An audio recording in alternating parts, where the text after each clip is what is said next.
Hi everyone. So এই ভিডিওতে আমরা দেখব টাপলসের কিছু মেথড সম্পর্কে। সো টাপলসের ভিতরেও কিন্তু কিছু মেথড আছে। যেমন এই কমন মেথডগুলো কিন্তু আমরা সব জায়গায় ইউজ করে থাকি। যেমন আমি লিস্টেও দেখাইছিলাম আমরা এগুলো ইউজ করে থাকি, রাইট? যেমন হচ্ছে length, mean, max, sorted and সাম।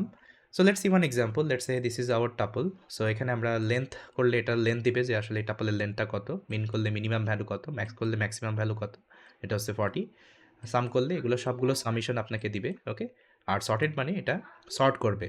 মানে বাই ডিফল্ট এটা অ্যাসেন্ডিং অর্ডারে থাকে। আপনি যদি এখানে রিভার্স ইজ ইকুয়াল টু 2 দেন তাহলে এটা ডিসেন্ডিং অর্ডারে কিন্তু সর্ট হবে। দেখেন আমি যদি এক্সিকিউট করি তাহলে কিন্তু সবগুলো একই হইতেছে, রাইট? আর এখানে যদি আমি রিভার্স এটা যদি না দিই তাহলে কি হবে? অ্যাসেন্ডিং অর্ডারে সর্ট করবে, ওকে?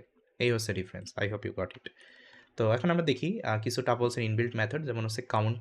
টাপলের ভিতরে একটা মেথড। সো কাউন্টের কাজ হচ্ছে আপনি কোনো একটা এলিমেন্ট দিলে সেটার কাউন্ট আপনাকে দিবে। সাপোজ 3 দিলাম, 3 এর হচ্ছে কাউন্ট 2টা। তো 2টা এখানে শো করতেছে যেহেতু 2টা এখানে 3 আছে। ইনডেক্স তার মানে কোনো একটা ভ্যালু দিলে তার ইনডেক্স আপনাকে খুঁজে দেবে। সাপোজ 2, 2 এর ইনডেক্স হচ্ছে 1, ওকে? দেন আর কোনো কিছু আসলে নাই টাপসের মধ্যে। আর আপনার যদি সবগুলো মানে ফাংশনালিটি ইউজ করতে চান ফ্রম দ্য লিস্ট, তাহলে আপনাকে কি করতে হবে? প্রথমে টাইপ কাস্ট করে নিতে হবে লিস্টে। তারপরে আপনি চাইলে সবগুলো অ্যাপেন্ড, ওকে? দেন আপনার আরও যেগুলো আছে লিস্টের ভিতরে সবগুলো কিন্তু এখানে ইউজ করতে পারেন, ওকে? তো এই হচ্ছে মোটামুটি টাপলসের মেথডের concept. I hope you got it. So thank you so much.